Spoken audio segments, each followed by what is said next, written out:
ప్రస్తావించి ఏమైనా సలహాలు సూచనలు ఇచ్చి ఈ ప్రభుత్వం తీసుకుంటున్న నిర్ణయాలలో ఏమైనా ప్రజలకు ఇబ్బంది కలిగే అంశాలు ఏమైనా ఉంటే వాటిని సవరించి వారు సూచన చేస్తే వారి సూచనలు తీసుకొని ప్రతిపక్షాన్ని ప్రతిపక్ష నాయకుడిని గౌరవించి మా ప్రభుత్వము ప్రజాపాలన అందించాలన్న ఆలోచనతో సభలోకి వచ్చినాం అధ్యక్ష.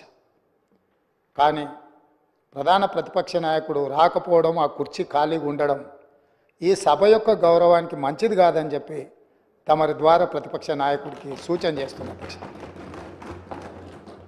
మనల్ని అందరినీ ప్రజలు ఎన్నుకొని ఒకరిని పాలకపక్షంగా ఇంకొకరిని ప్రతిపక్షంగా మిగతా పార్టీలను కూడా ఆయా వర్గాల యొక్క గళాన్ని బాధను వినిపించడానికి ఈ సభలోకి పంపించినప్పుడు మన యొక్క పాత్రలను బాధ్యతాయుతంగా నెరవేర్చాల్సిన అవసరం ఉన్నది. భవిష్యత్తులోనైనా ఆ దిశగా ఈ సభలో ప్రతిపక్ష నాయకుడు అడుగుడు వేయాలని నేను కోరుకుంటున్నాను, భావిస్తున్నాను అధ్యక్ష. ఏది ఏమైనా అధ్యక్ష, మేము ఈ రోజుకి దాదాపుగా డిసెంబర్ 7 నుంచి ఫిబ్రవరి 7 తారీఖు వరకు 60 రోజులు పూర్తి చేసుకున్నాం. ఈరోజు మనం ఫిబ్రవరి నెలలో 9 తారీఖు రోజు, డిసెంబర్ 9 రోజు మేము ఏదైతే నిర్ణయాలు కొన్ని ఇదే అసెంబ్లీలో అమలు చేసినాం, అందులో ప్రధానంగా ఆడబిడ్డలకు ఉచిత బస్సు రవాణా సౌకర్యము, బాధతోని ఆసుపత్రులలో ఆర్థిక భారం ఎక్కువై వైద్యం అందక చాలామంది పేదలు చనిపోతుంటే రాజీవ్ ఆరోగ్యశ్రీ పథకాన్ని అమలు చేయడం జరిగింది.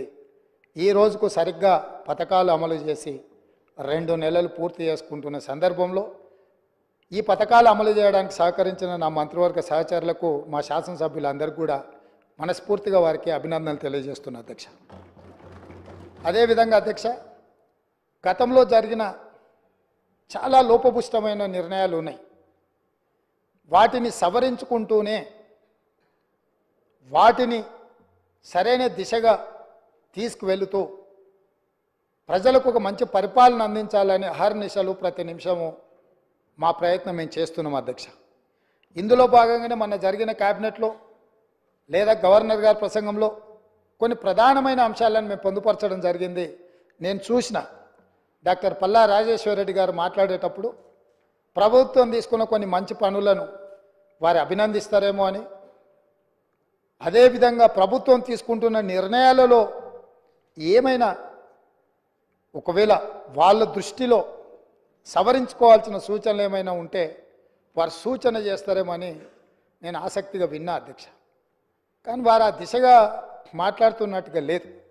వాళ్ళ నాయకుడిని ఒప్పించడానికో మెప్పించడానికో మా మీద దాడి చేసినట్టుగానే వారు మాట్లాడుతున్నారు. పర్వాలేదు, వారు అదే వాళ్ళ విధానం అయితే ప్రజలు గమనిస్తూనే ఉన్నారు అధ్యక్ష. అందుకే అధ్యక్ష, ఈ సందర్భంగా మీ ద్వారా 4 కోట్ల తెలంగాణ ప్రజల ముందు కొన్ని అంశాలను నేను ప్రస్తావించదలుచుకున్నా. మా మంత్రివర్గంలో తీసుకున్న నిర్ణయాల మీద ప్రధానంగా తెలంగాణ ఉద్యమం సందర్భంగా ఏ వీధుల్లో చూసినా, ఏ వాహనం చూసినా చాలామంది ఉద్యమకారుల గుండెల మీద కూడా టీజీ అని పచ్చబొట్టు పొడిపించుకున్న సందర్భాలు, ఉదంతాలు మనం చాలా చూసినాం. బండ్ల మీద రాసుకోవడమే కాదు, ఆనాడు ఏపీ అని ఉంటే ఏపీ వద్దు, టీజీ ఉండాలి, టీజీ కావాలి అని బండ్ల మీద టీజీ రాసుకోవడమే కాదు, గుండెల మీద కూడా పచ్చ పొడిపించుకున్న సందర్భాలు, తమ రక్తాన్ని చిందించి ఆ రక్తంతో గోడల మీద రాతలు రాసిన యువకులు టీజీ అని రాసుకున్నారు అధ్యక్ష. కేంద్ర ప్రభుత్వం కూడా తెలంగాణ రాష్ట్రం ఏర్పడ్డ తర్వాత టీజీ అని వాళ్ళు నోటిఫై చేస్తే జూన్ 2, 2014 నాడు రాష్ట్రం ఏర్పడ్డ మొదటి రోజే ప్రమాణ స్వీకారం చేసిన ప్రభుత్వం టీజీ బదులు టీఎస్ అని చెప్పి వారి రాజకీయ పార్టీకి నకలుగా టీజీని టీఎస్గా మార్చి ఆనాటి ప్రభుత్వం నిర్ణయం తీసుకున్నది అధ్యక్ష. అందుకే మేము జరిగిన తప్పిదాన్ని సవరిస్తూ ఈ రాష్ట్రం టీఎస్ కాదు, తెలంగాణ ప్రజలు ఈ రాష్ట్రం టీఎస్ కాదు, తెలంగాణ ప్రజలు కోరుకున్న విధంగా టీజీ ఉండాలి, తెలంగాణ ప్రజల యొక్క ఆత్మగౌరవం త్యాగాలు ప్రతిఫలించాలి అన్న ఆలోచనతోని మా ప్రభుత్వం, మా మంత్రివర్గం టీఎస్ను టీజీగా మార్చింది. టీజీగా మార్చినందుకు స్వాగతిస్తారనుకున్న ఆ వైపు నుంచి ప్రభుత్వాన్ని అభినందిస్తారనుకున్న అధ్యక్ష. కానీ అది నిరాశనే కలిగించింది. అయినా